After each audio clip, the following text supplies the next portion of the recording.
Assalamualaikum warahmatullahi wabarakatuh. Pemirsa TV 9 yang saya hormati, yang selalu dirahmati oleh Allah Subhanahu wa taala. Alhamdulillahirabbil alamin. Allahumma sholli ala sayyidina Muhammad. Rabbi shrah li sadri wa yassir li amri wahlul 'uqdatam min lisani yafqahu qawli. Amma ba'd.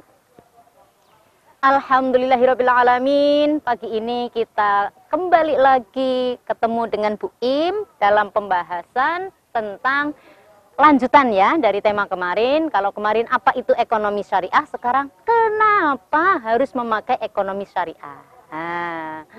Kenapa harus memakai ekonomi syariah? Ya, jadi wacana diskursus ya, pembahasan tentang ekonomi syariah di Indonesia sudah mulai sejak tahun 1970 sebenarnya. Tetapi kemudian menguat awal tahun 1990 ketika berdirinya Bank Syariah di Indonesia. Nah, sejak itulah kemudian menguat. Kenapa kemudian Bank Syariah harus berdiri di Indonesia? Ini karena itu tadi wacananya sudah mengemuka sejak tahun 90, kemudian ketemu akhir dari kepemimpinannya Pak Soeharto, kemudian dapat legalitas berdirinya Bank Syariah. Kenapa bisa seperti itu ya? Iya, karena perdebatan yang tidak pernah henti tentang apakah bunga bank itu termasuk riba, itu tidak pernah berhenti. Perdebatannya di mana sih sebenarnya? Kalau kita mau berbicara apakah bunga bank itu riba atau tidak, itu setidaknya ada pendapat yang mengatakan, misalnya diantaranya Wahbah As-Suhaili, pakar fikih, usul fikih dari Suriah, itu termasuk bunga bank termasuk riba. Ada juga Yusuf Al-Qaradawi. Kalau di Indonesia, pakar-pakar ekonomi Islam dekade 90-an, ada Abdul Manan, ada Nejatullah Siddiqi, ya, yang dari Pakistan dan lain sebagainya, itu mengatakan bunga bank itu sama dengan riba. Artinya haram. Tetapi ada yang sebaliknya. Misalnya Rashid Ridho, ya, mufassir dari Mesir, mengatakan bunga bank itu bukan riba, tidak sama dengan riba. Begitu juga di Indonesia pakarnya ada Pak Quraish Shihab, mufassir. Itu mengatakan juga bunga bank bukan riba. Tapi ada juga tokoh dari Sumatera Barat itu mengatakan termasuk riba fadl yang bisa dibolehkan karena darurat. Tetapi perdebatan ini tidak pernah selesai. Oleh karena itu, maka ambil kaidah usul fiqh al-khuruju minal khilafi mustahabun. Keluar dari perbedaan ini, cari solusi dari perbedaan yang tidak pernah selesai ini, itu lebih disukai, lebih disunahkan. Maka berdirilah atau didirikanlah didirikanlah Bank Syariah. Ceritanya seperti itu, ya. Kenapa harus ada ekonomi syariah, kenapa harus ada perbankan syariah di Indonesia. Ceritanya seperti itu. Nah, jadi kalau kita merujuk tentang perdebatan apakah bunga bank itu riba atau tidak, itu sebenarnya sudah selesai. Sudah selesai karena apa? Sudah ada solusi berdirinya bank syariah. Tinggal bank syariah yang ada, ayo dong. Di Mangayu Bagyo kita ikut membesarkan, merawat dan kemudian memasyarakatkan ekonomi syariah. Mestinya seperti itu, walaupun sekarang perkembangannya seperti ini. Jadi semoga ya wacana ekonomi syariah itu, semoga umat Islam itu dalam bersyariah udhulu fisil mikafah itu semoga benar-benar deh. Jadi kan ada guyonan orang Islam itu kalau urusan ibadah beda caranya, niat saja udah ribut. Tetapi kalau urusan ekonomi kok ora blas. Dulu di awal-awal berdirinya Bank Syariah itu rada lumayan, tapi yang ngono nakalan yen utang nang bank piye? Yen utang piye ya? Yen nabung nang bank konvensional, yen utang nang bank syariah. Dadine bank syariah tidak ada dana dari pihak ketiga. Akhirnya ya ora tumbuh-tumbuh, tumbuhe yo ngono wae. Ya, itu jadi kenapa kita harus mengenal ekonomi syariah dan harus menerjemahkan dalam kehidupan sehari-hari ekonomi syariah itu karena umat Islam mayoritas, karena penduduk Indonesia itu mayoritas beragama Islam dan umat Islam Indonesia itu mayoritas, wakeh banget. Sekarang kemudian kita lanjut ke prinsip ekonomi Islam. Prinsip ekonomi Islam yang pertama adalah tauhid. Tauhid dalam hal apa? Dalam norma dan moral Islam. Artinya, kita sebagai muslim ketika kita bekerja, itu jangan diniatin itu ojo mung semata-mata karena ingin mendapatkan penghasilan. Enggak bisa. Tapi harus piye carane, nah, begitu ya. Diniatkan apa? Beribadah kepada Allah, dan karena ada nilai tauhid, maka pengawasannya melekat karena melekat kepada kita. Walaupun misalnya seorang bendahara tanpa pengawasan dari pimpinannya, tetapi karena ada ihsan, merasa Allah itu melihat perbuatan kita, maka semuanya dengan kesadaran sendiri dia jujur, tidak akan kong kali kong, tidak akan korupsi. Insya Allah seperti itu, ya. Begitu juga pedagang, karena merasa diawasi oleh Allah Subhanahu wa taala, maka dia tidak mudah curang untuk mencampur produknya antara kualitas bagus dan kualitas yang jelek, tidak akan tercampurkan. Kemudian prinsip yang kedua yaitu persaudaraan atau ukhuwah. Karena prinsip ukhuwah ini, maka kemudian sesuai dengan dalam An-Nisa ayat 29 dikatakan, A'udzubillahi minasyaitonirrajim. Bismillahirrahmanirrahim. Ya ayyuhalladzina amanu la ta'kulu amwalakum bainakum bil batil illa an takuna tijaratan an taradim minkum. Nilai persaudaraan itu kenaknya di situ. Tidak boleh memakan harta secara batil dan harus ada kerelaan di antara pelaku-pelaku ekonomi. Ya, jadi tadi baru dua prinsip ekonomi Islam.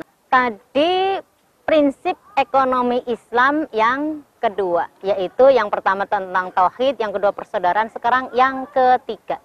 Prinsip ekonomi Islam yang ketiga adalah kerja dan produktivitas. Kerja dan produktivitas. Jadi nilai atau harga atau kualitas seseorang, kualitas barang itu tergantung dari nilainya, kerjanya dan produktivitasnya. Oleh karena itu kaitannya dengan kenapa sih riba itu diharamkan? Karena tidak ada kerja di situ.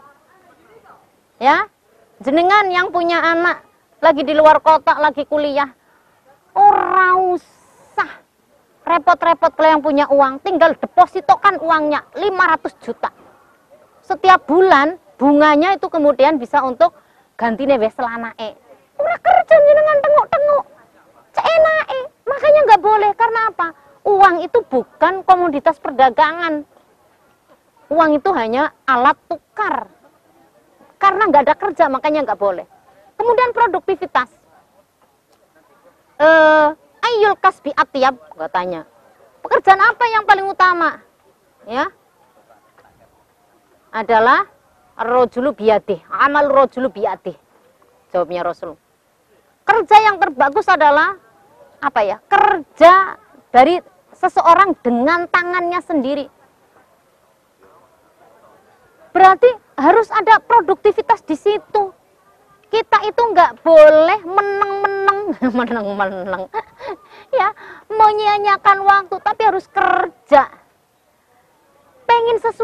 mung dipikir pengen dah lepian dang kerja. Kemudian yang prinsip yang keempat yaitu distribusi pendapatan dan kekayaan yang merata.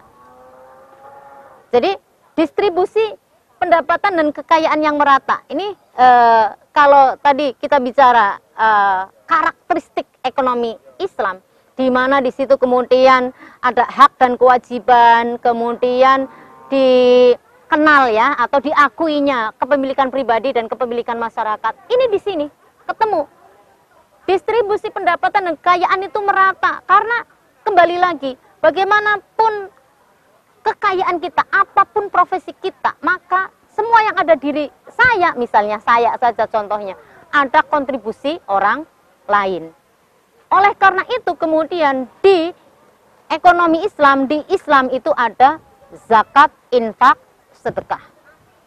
Kemudian ada zakat fitrah, ada zakat mal, ada apa ya, ganjaran pahala untuk derma atau sedekah luar biasa, sangat dianjurkan. Al yadul ulya khairum minayatis sufla. Pemberi ya, kreditor itu lebih bagus dari debitor. Ya, kalau bahasa ekonominya begitu. Pemberi lebih utama daripada yang meminta-minta. Ini apa ya? Support ya, support untuk mendistribusikan pendapatan supaya rata. Kemudian prinsip ekonomi Islam yang kelima adalah kerjasama. Kerjasama sudah dicontohkan dalam hal ibadah aja. Jamaah itu lebih diapresiasi daripada sholat sendiri. Begitu juga dalam ekonomi. Dengan kita bekerja sama, maka inovasinya itu lebih banyak inovasi, akan menghasilkan produk-produk yang baru dan lebih banyak membahagiakan orang. Kemudian di prinsip ekonomi Islam yang keenam itu ada organisasi, ada institusi. Bagaimanapun apa ya, bagusnya sebuah program tanpa di-manage, tanpa diorganisir itu nggak mungkin. Jangan sampai kemudian sesuatu yang bagus tanpa diorganisir, tanpa dikelola akan hancur lebur, bisa dikalahkan oleh kejahatan. Nah, setelah prinsip ekonomi Islam kita lanjut. Kalau begitu tujuannya apa? Tujuan ekonomi Islam. Pertama, pemenuhan kebutuhan dasar manusia.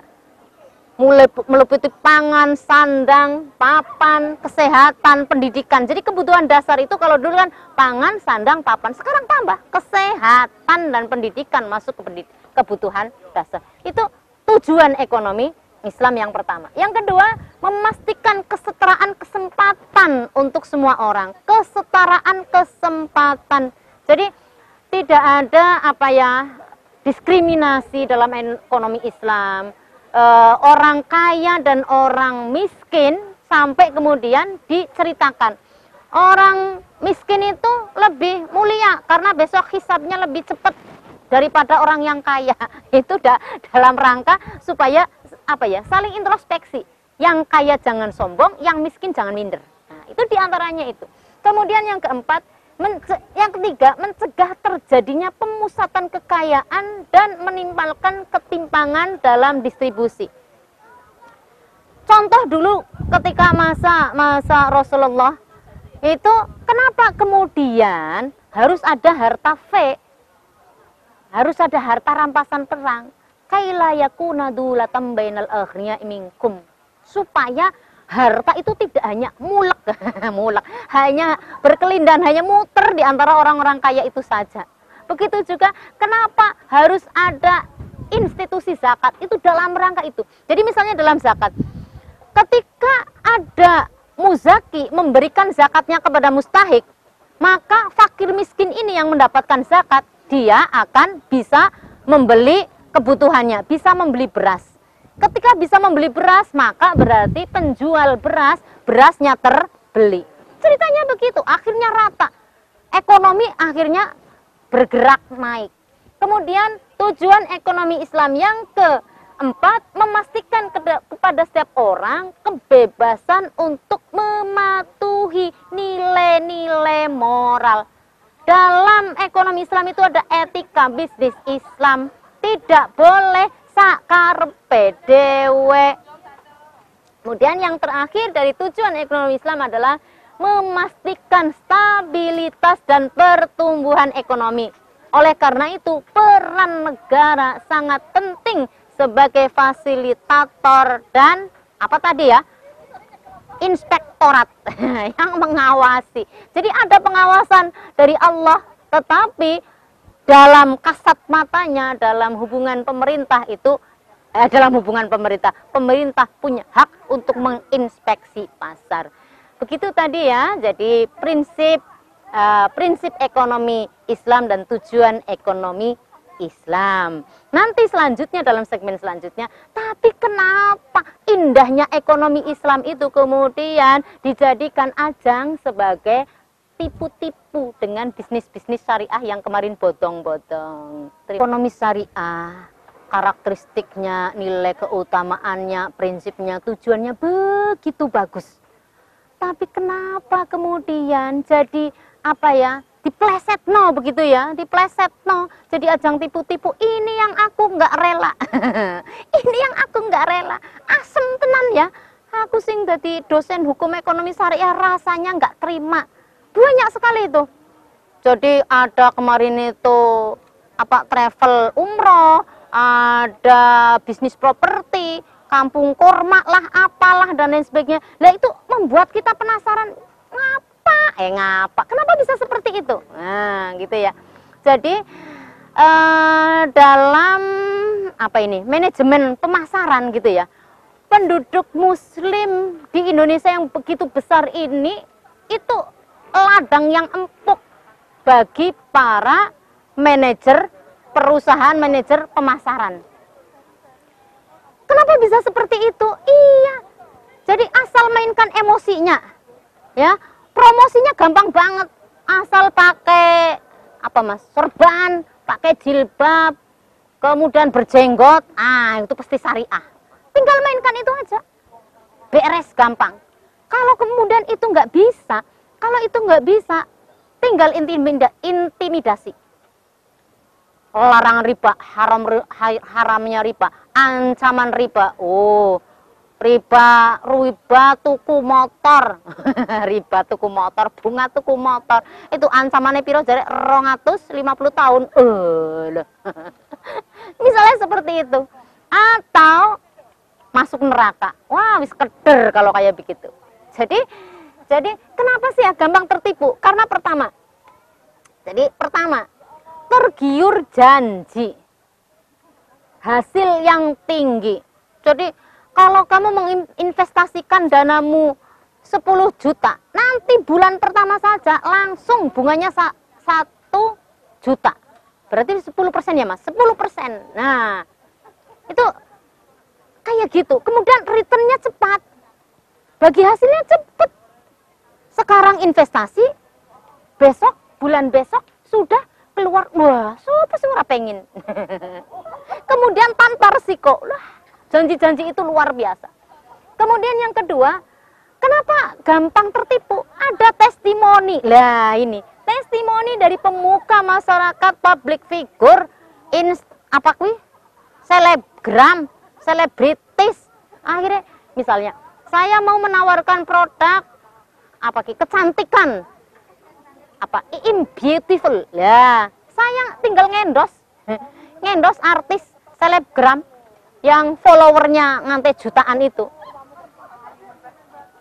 Makanya ini bagi tokoh agama, tokoh masyarakat, selebgram, ini hati-hati nih.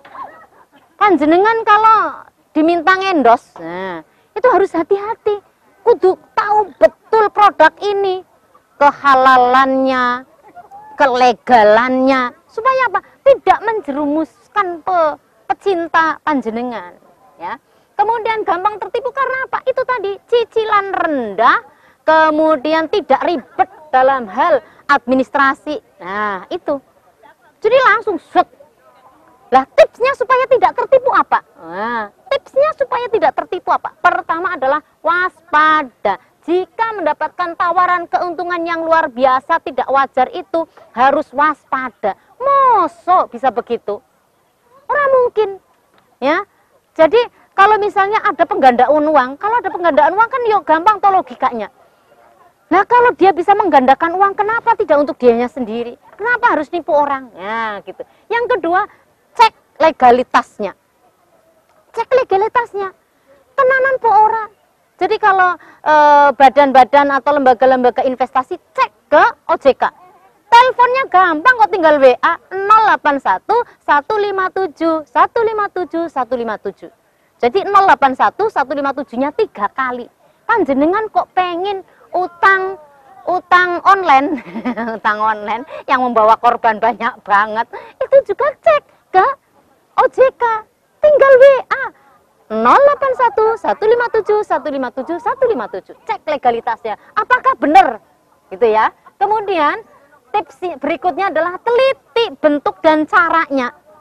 Bentuk dan caranya. Kalau itu misalnya bisnisnya properti perumahan, cek lokasinya bener po ora. Ya, ojo mung etok-etok. Kemudian selanjutnya tipsnya adalah proses transaksinya itu harus jelas. Jangan mau panjenengan transfer ke rekening atau titipkan dana panjenengan ke orang kalau nggak jelas, jangan. Kemudian selanjutnya adalah perhatikan track record. Lah boro-boro wong panjenengan itu kalau tadi ya sudah tergiur dengan tawaran yang sudah begitu banyak, boro-boro ngecek kayak gitu, wis langsung keder, langsung bila perlu langsung transfer. Apalagi transfer sekarang itu gampang banget kayak gitu, ora usah dadak ribut goleki bank atau ATM. Lah itu yang gampang sekali emosi kita tertipu untuk itu. Kemudian selanjutnya waspada.